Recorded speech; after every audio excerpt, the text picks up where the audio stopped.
사도행전 9장 36절로 42절까지의 말씀입니다. 제가 가진 성경으로는 신약성경 203페이지에 있습니다. 사도행전 9장 36절로 42절까지의 말씀입니다.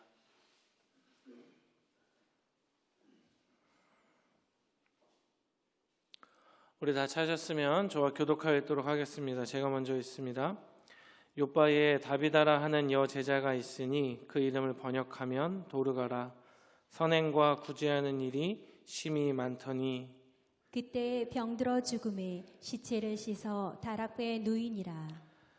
룻다가 요바에서 가까운지라 제자들이 베드로가 거기 있음을 듣고 두 사람을 보내어 지체 말고 와 달라고 간청하여 베드로가 일어나 그들과 함께 가서 이르매 그들이 데리고 다락방에 올라가니 모든 가부가 베드로 곁에 서서 울며 도르가가 그들과 함께 있을 때 지은 속옷과 겉옷을 다 내보이거늘 베드로가 사람을 다 내보내고 무릎을 꿇고 기도하고 돌이켜 시체를 향하여 이르되 다비다야 일어나라 하니 그가 눈을 떠 베드로를 보고 일어나 앉는지라.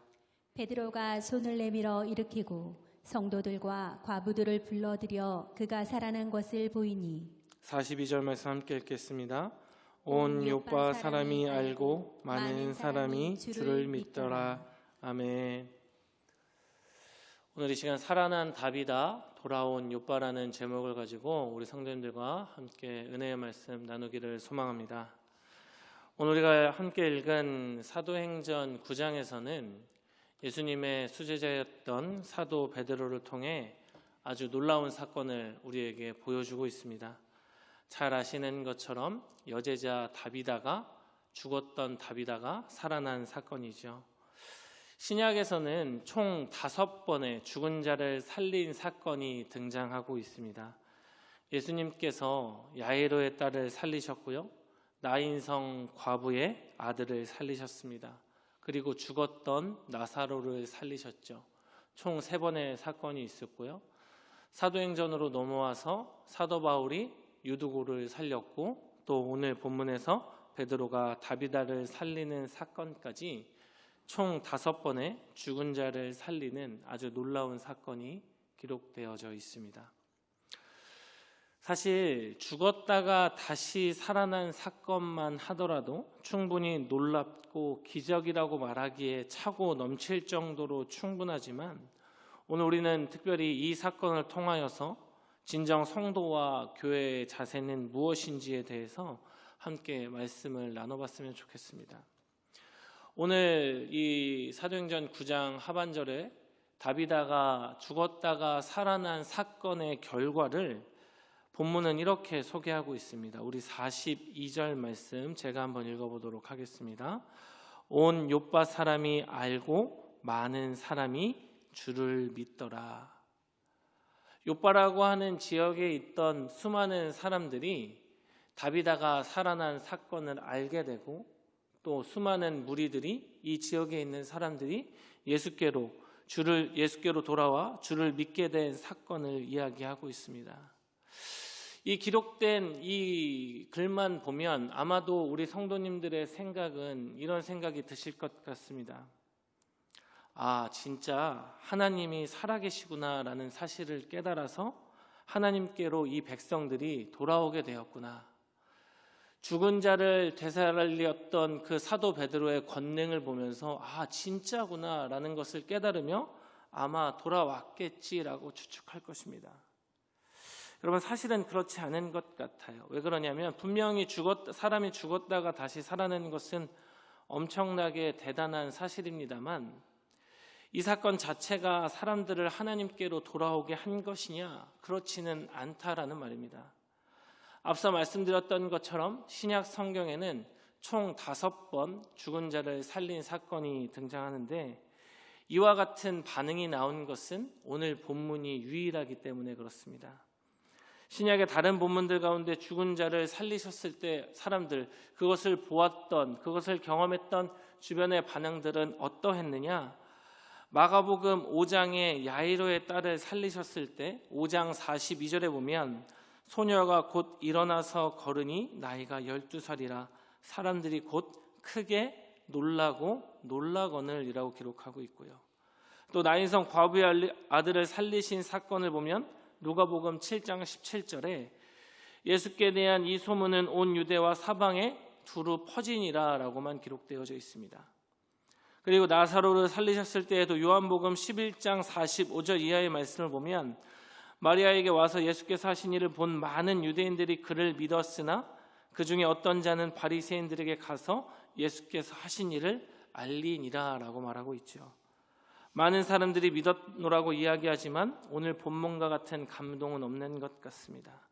그리고 사도 바울이 유두고를 살렸을 때에 사도행전 20장 12절을 통해 말하기를 사람들이 살아난 청년을 데리고 가서 적지 않게 위로를 받았더라라고 기록하고 있습니다. 물론 마찬가지로 죽은 자를 살린 아주 놀라운 사건이기에 사람들은 놀라기도 하였고 위로를 받기도 하였습니다. 또 그 모습을 보고 하나님을 믿는 자들도 분명히 존재하고 있었지만 여전히 바리새인들에게 예수를 고발하는 사람이 있기까지 했었습니다. 그런데 그럼에도 불구하고 오늘 본문은 무엇이라고 이야기하냐면 온 요파 사람이 알고 많은 사람이 주를 믿더라라고 아주 놀라운 모습을 우리에게 보여주고 있는 것이죠. 지역의 수많은 사람들이 주를 믿게 되는 사건으로 발전하는 것입니다. 어떻게 이러한 변화가 일어날 수 있었던 것일까? 한 개인이나 무리가 아니라 지역 사람들까지 다 주를 믿게 되는 아주 놀라운 일이 어떻게 일어날 수 있었던 것인가? 여러분, 그것은 오늘 죽음에서 살아났던 여인 다비다의 영향이 매우 컸다고 할 수 있습니다. 오늘 본문에는 이 여인을 이렇게 소개하고 있는데요. 본문 36절의 말씀을 우리 같이 한번 읽어보도록 하겠습니다. 본문 36절입니다. 시작. 요빠에 다비다라 하는 여제자가 있으니 그 이름을 번역하면 도르가라. 선행과 구제하는 일이 심히 많더니. 이 여인에 대해서 성경이 소개하기를 요빠라고 하는 도시에 살고 있던 이 다비다라고 하는 여인은 선행과 구제하는 일에 매우 열심을 내었던 사람이다라고 소개하고 있습니다. 특별히 여제자라고 표현하는 이 구절을 통해서 우리가 알 수 있는 것은 아마도 이 다비다라고 하는 여인은 이 평신도들 가운데에 지도자의 위치에 있던 그런 여인이었을 것으로 추측하게 하죠. 그런데 이 여인의 삶의 모습을 무엇이라고 이야기합니까? 선행과 구제하는 일이 심히 많았다라고 기록하고 있습니다. 그런데 어느 날 갑자기 이 여인이 병에 들어 죽게 됩니다. 이 어떤 병에 걸리고 어떻게 죽어갔는지에 관하여서 성경이 구체적으로 기록하고 있지는 않습니다만 아마 주변으로부터 두터운 선망을 받았던 그러한 사람이었었는데 갑작스레 병에 걸리게 되고 주변의 인물들은 그 죽음을 미처 채 준비하지도 못한 그런 상황이었던 것 같습니다. 이 여인이 병에 걸려 죽었는데 그 근처에 위치해 있었던 루다라고 하는 지역에 베드로가 있었던 거예요. 이 지역은 요빠와 가까웠었기 때문에 제자들은 이미 이 여인이 죽었지만 그럼에도 불구하고 베드로에게 가서 간청을 하게 됩니다. 이 지역으로 좀 와주셨으면 좋겠습니다. 비록 우리가 따르고 섬겼던 이 다비다라고 하는 여인이 죽었지만 그럼에도 불구하고 좀 와주셔서 제발 좀 봐주셨으면 좋겠습니다라고 간청을 하게 되죠. 그래서 베드로는 지체하지 아니하고 이 다비다가 있던 요빠로 자신의 발걸음을 옮기게 됩니다. 베드로가 이 여인이 있는 요빠에 도착하자마자 그의 눈앞에 펼쳐진 장면은 무엇이었냐면 가슴 뭉클한 눈물이 차오르는 그런 장면을 보게 됩니다. 우리 본문 39절 말씀을 함께 읽어보도록 하겠습니다. 39절 말씀입니다. 시작. 베드로가 일어나 그들과 함께 가서 이르매 그들이 데리고 다락방에 올라가니 모든 가부가 베드로 곁에 서서 울며 도르가가 그들과 함께 있을 때에 지은 속옷과 겉옷을 다 내보이거늘.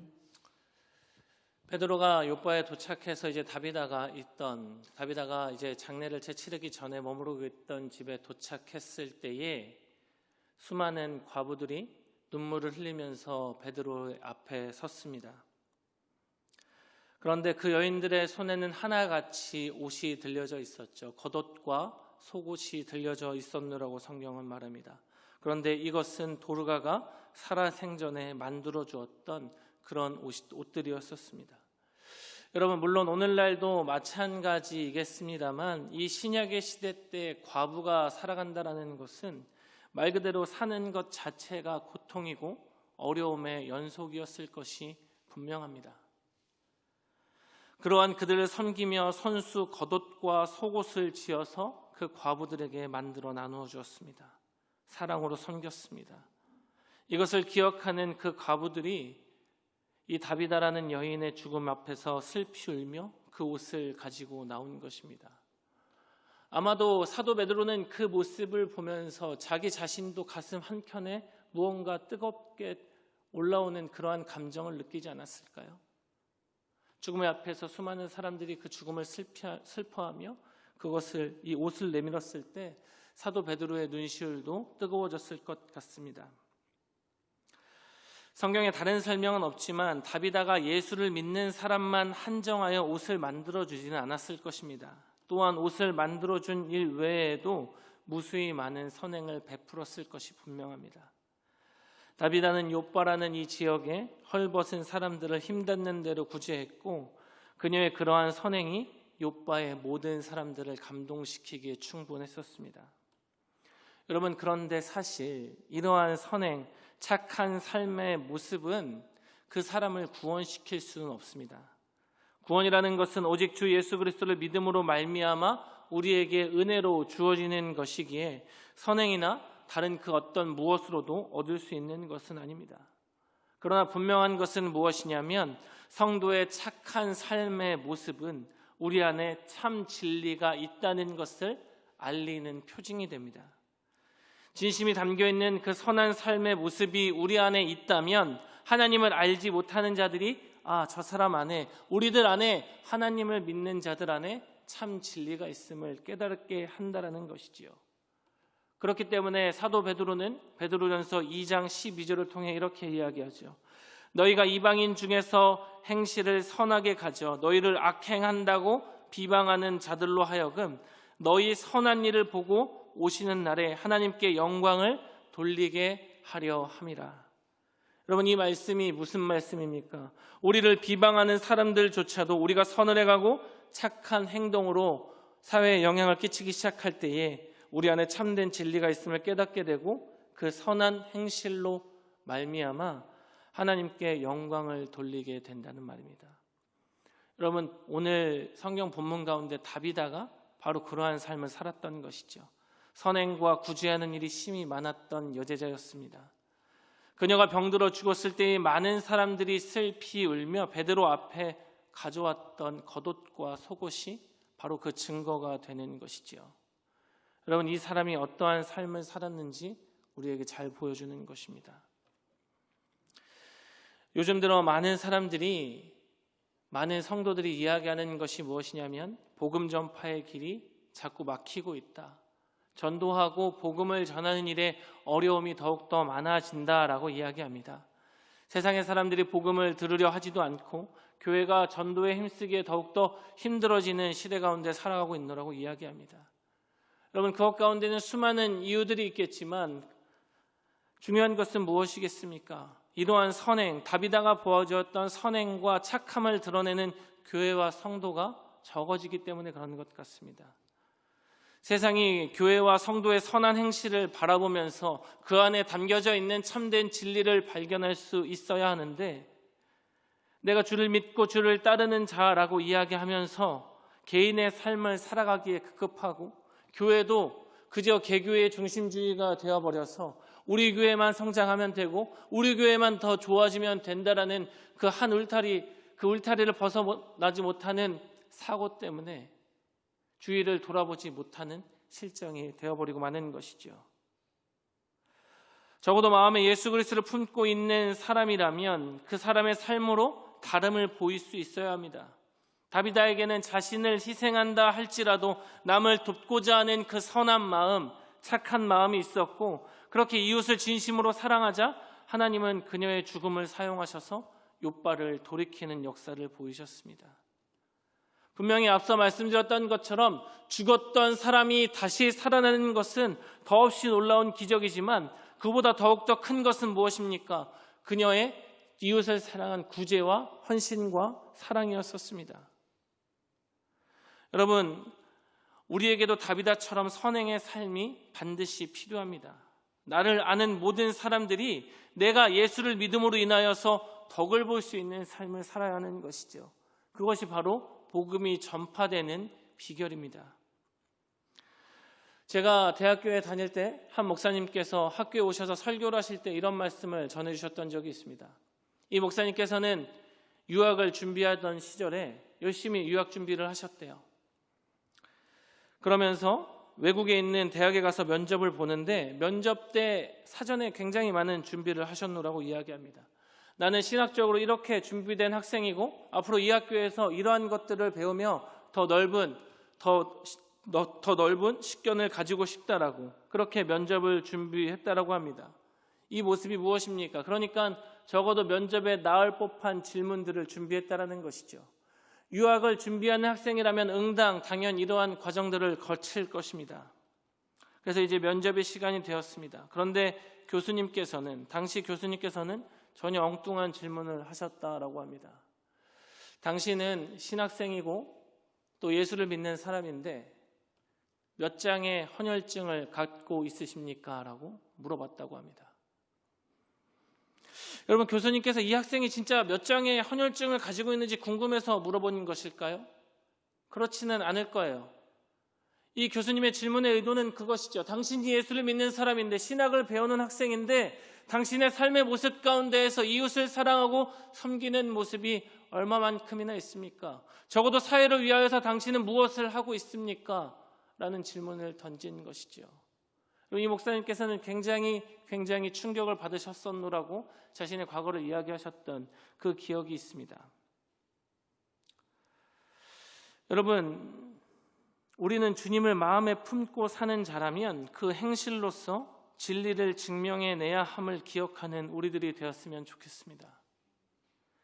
우리나라가 일본의 침탈을 받던 시기에 그리고 나라가 개화기로 활발히 움직이던 그때에 우리나라에 지대한 영향력을 끼쳤던 분들이 누구이십니까?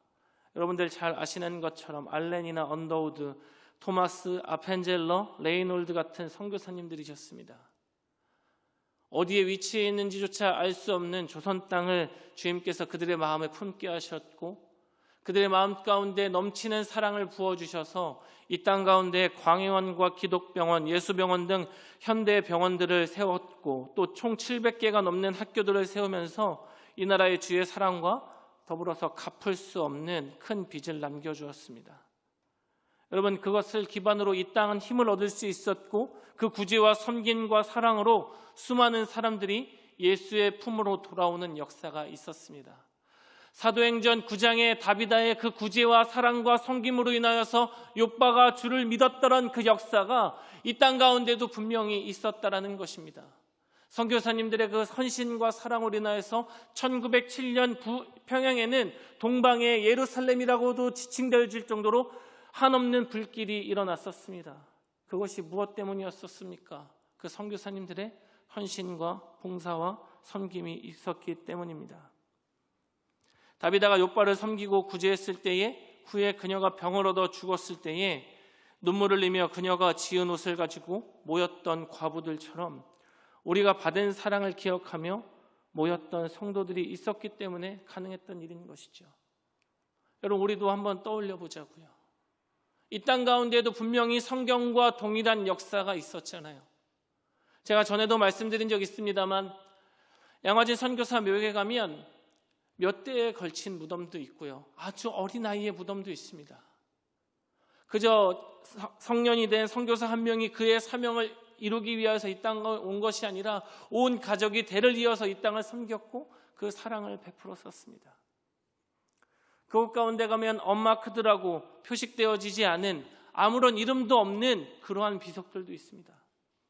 이 사람은 외국에서 온 선교사인데 그 이름도 알지 못하고 출처도 알지 못해서 그저 비석에 언마크드라고 표식되어지지 않은 그 이름조차 없이 빛도 없이 섬기다가 선교사님들의 사역이 있었습니다. 여러분, 그것을 바탕으로 우리나라가 이렇게 일어날 수 있었던 거예요. 여러분, 우리는 그것을 경험하고 기억하고 있습니다. 여러분, 그런데 오늘날을 살아가고 있는 우리들의 모습은 어떻습니까? 우리들의 사랑과 섬김과 헌신과 구제로 인하여서 우리 주변의 사람들이 우리 안에 진리가 있음을, 하나님이 살아계심을 보고 있습니까? 경험하고 있습니까? 여러분, 우리들의 성도들의 삶의 모습을, 한국교회의 모습을 돌이켜보아야 하는 것 같습니다. 그럼 말씀을 정리하도록 하겠습니다. 오늘날의 한국교회는 앞으로 나아갈 길을 찾는 것이 쉽지 않아 보이는 것 같습니다. 교회가 전례를 찾아볼 수 없을 정도로 조롱과 비난의 대상이 된 지금, 도대체 무엇을 통해 복음을 전할 수 있겠습니까? 도대체 무엇을 통하여서 생명을 그들에게, 하나님을 알지 못하는 자들에게 전달할 수 있겠습니까? 오늘의 본문에 등장하는 여제자 다비다가 우리들의 해결 모습인 것 같습니다. 그녀는 선행과 구제하는 일로 자신의 삶을 주님께 드렸습니다. 그녀를 통하여서 욥바의 많은 사람들이 주님께로 돌아오게 한 이 역사를 우리는 집중해 보아야 합니다. 성경에 나타난 다른 그 어떤 죽은 자를 살리는 기사 가운데에서도 보여준 적 없는 귀한 사역의 현장이 오늘 사도행전 9장에서 펼쳐지고 있는 것이죠. 그런데 우리는 때때로 사람이 죽었다가 살아난 이 기적에만 집중하는 경향이 있습니다. 그러나 사랑하는 성도 여러분, 진정한 기적은 죽은 육체 가운데 다시 살아나는 것뿐만 아니라 우리의 전도를 통하여서, 우리가 전하는 말씀을 통하여서, 그리고 우리가 보여주는 그 착한 행실과 선한 행실로 말미암아서 죽었던 영혼이 다시 살아난다면, 여러분, 이것이야말로 비할 바 없는 귀한 기적임을 깨닫는 우리가 되었으면 좋겠습니다. 우리 열방교회가 선행과 구제가 많은 사람들이 가득하다고 소문난 교회, 그리고 죽은 영혼들을 다시 살리는 역사와 은혜가 풍성한 교회가 될 수 있기를 주님의 이름으로 축원드립니다.